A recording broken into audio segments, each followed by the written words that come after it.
Gynaecologist. I am Dr. Sonal Parihar. I am back today with the second part of the previous video, how to conceive. Right? In the previous video, we just discussed the very basic points of how to change your lifestyle, how to maintain a good body weight, how and when you have to get up after intercourse, and when the ovulation occurs, and all those things which kind of myths are prevailing in the society and probably people don't know. And I get many questions every day, so I thought that has to be cleared. And these are the things which normally nobody talks about, right? So today what we are going to discuss, today we are assuming that you have already seen that video, right? And you know that you have been doing all that, what I have told in the previous video, all the 10-12 things that I told you. You're still wondering why you're not conceiving.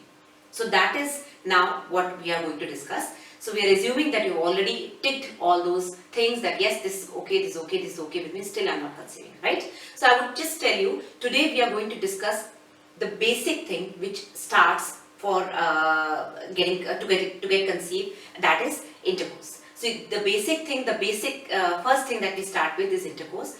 Sex problems, sexual problems, these are the things which normally nobody discusses, and the patients, they always keep asking me, right? So before I actually start the video, the topic, I would just thank you that DocWise app is working very well and you all are getting connected with me. People sitting outside India are also able to connect with me because the payment option is open now. So it's either a 2 days or a 7 days package. You are able to share your reports with me, just like WhatsApp. You can send me a voice message. I can call you back if you request. So it is something very simple. You just have to download it from your mobile Play Store and put my PIN, and then you're connected with me. Right? Then my other portals, Instagram, Twitter, Facebook, I give you that so that you can easily contact me in case your questions are getting lost on the YouTube. Thirdly, if you want to personally come and visit me, then this is my hospital's address, secretary's number. You can always call and take an appointment and make sure that before coming that I am in the town. Okay? I would just request you not to send all your reports, typed reports, and you take a photograph and you're putting it on the Facebook, you're putting it on the Instagram, Twitter. Please don't do that. If you really want me to check your reports and consult me, then you have to come on DocWise app, right? It is not possible. It is very lengthy for me to go through the reports and so many things. Please type very simple questions which are easy to answer on the live session. One more thing, I have started a new channel, Dr. Sonal's Answers. You just mind it, after L there is an apostrophe S. Then you will be able to find the channel, and already I have subscribers of around more than 1200, so it will be easy to find. And I'm going live every day on this channel instead of Ask Your Gynecologist, because Ask Your Gynecologist is only for the recorded videos, Wednesday and Sunday. Whatever queries you have, you can put on the other channel, Dr. Sonal's Answers, and I am going live on that so that the videos here do not get mixed up with the live questions, live videos, right? Okay, so now coming back to the topic, intercourse problems. Now, first of all, I would just tell you that if you are married and if you're trying for a baby, right, then you should at least give yourself and your partner at least 1 year. I have seen patients coming to me, ma'am, I've been trying for the last 2-3 months, I'm not able to conceive. Or I live here, my husband is in the other town, but he comes almost every 6 months and we stay for 1 or 2 months and then he goes away. I'm still not able to conceive. Now, technically, the book says that we doctors have to treat you only if you are having proper sexual intercourse with your partner without using any condom, any contraception for at least 1 year. It has to be at least 1 year. In case you are above 35, then we give you 6 months, because at that time we assume that the egg quality is going down, so you have to come to us early. So in case you are less than 35, give yourself at least 1 year. 1 year of continuous trial for baby without using any contraception, and if you're above 35, then you have to give yourself 6 months at least, continuously staying with your husband, right? 80% of the ladies, 80 out of 100 will conceive within 6 months, and 90%, 90 out of 100 will conceive within 1 year. It is only that 10% of the ladies, the subset, which come to the doctor, but only if they have tried for 1 year. So if these 10% are coming to the doctor, that means they really have some problem, because they've already tried for 1 year. Okay, so let us start with the intercourse problems. Now, what problems do you face during intercourse?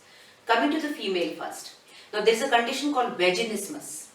Vaginismus. That means there is an involuntary contraction of the vaginal muscles. The patient doesn't know. It is more of psychogenic. So, as soon as the sexual act starts, or when we examine the patient, we make her lie down in the lithotomy position, we can see that she is contracting her muscles.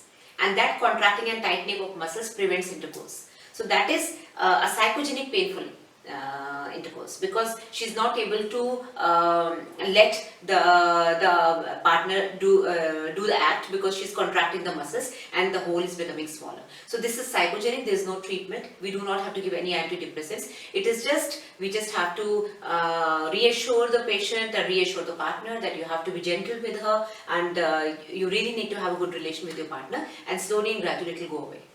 Then coming to the proper problem, that is, if there is cut inside, or there is the infection inside, you really have pain, if there is something which is bothering you, then obviously only your doctor can check and tell you. Now maybe you had a very painful intercourse in the first time and you developed some cuts inside which are preventing the second or third sexual activity, or there is some deep-rooted pain in the form of PID, pelvic inflammatory disease, which I have already discussed in my video PID. If there is infection in the uterus, behind the pouch of Douglas, then whenever the intercourse occurs, there will be deep penetration pain. Okay?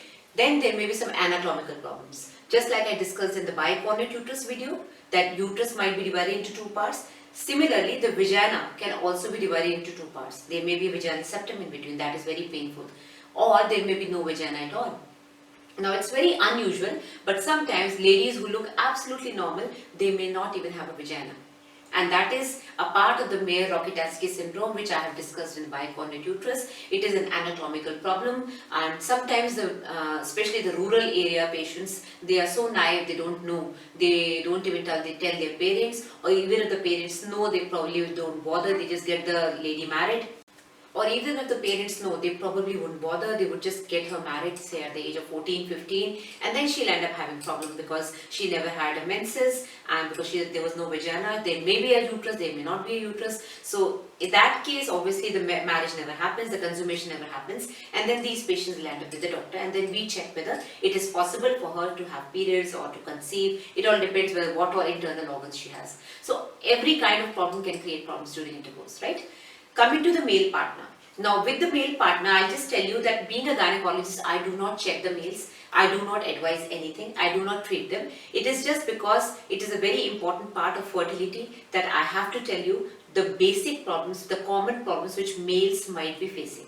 So in case you hear this and you really feel that you need to consult a doctor, you are actually facing these problems, then you have to consult either a sexologist or an andrologist or a urologist. Now, andrologists and sexologists are very uncommon in our country, especially in India, because that is a branch which probably has never developed. But I've seen physicians who have special interest in andrology, they deal with this, or the doctors who are dealing with urology, right? So you have to consult a urologist in case you have this problem. So the most common problem that we come across is erectile dysfunction, that is problems in erection. Now, this may be because of pain due to previous surgery, or due to infection, or there may be a prostatic surgery in the previous history or whatever, that may be causing erectile dysfunction, or you may be addicted to alcohol or marijuana, anything which is sedative, and lot of sedation, excess of sedation in your body, excess of alcohol in your body will lead to erectile dysfunction. There may be some sexual displeasure, either you do not like the partner, or you had a fight, you're not in a mood of having sex, or you're just asexual, you just don't like sex. So these are certain reasons which probably might cause erectile dysfunction, and you need to consult your doctor. Okay. Coming to the other problem is premature ejaculation. Now premature ejaculation is more of psychogenic. That means you do not have a control on your erection and you release semen very soon before the act is over. So that again needs to be dealt with the urologist. You need to tell him exactly what happens, and you need to practice it with your partner. There has to be a good harmony between the two partners. Slowly and gradually it might go away because it is only psychogenic. Or you might be taking certain drugs, certain like antidepressants or sedatives because of any reason. So that again may cause premature ejaculation. Coming to the next problem, that is delayed ejaculation. Now, delayed ejaculation means you are not able to ejaculate, you are not able to pass the semen out. Now, that again goes hand in hand with either erectile dysfunction. It can be a combination of both. You are either not happy with the partner, or you are asexual, you do not have the pleasure, you are not aroused well, or even if you get erection, then you are not able to discharge because of pain. some infection because of previous surgery, or because there might be some nerve stimulation, some less nerve stimulation, that everything is connected with the brain. So there may be some dysfunction in the nervous system that might be causing you delayed ejaculation. So now these are the things which you really need to discuss with your doctor properly, and then only you can get a remedy. Okay, coming to the last point of today's video, this is something very I would say rare. Doctors do not believe in this now, and doctors do not actually go for this test now. But in certain cases, when we feel that there is no reason that we can find out, and when we do a semen test, we can see a lot of agglutination, that the sperms are clumping together.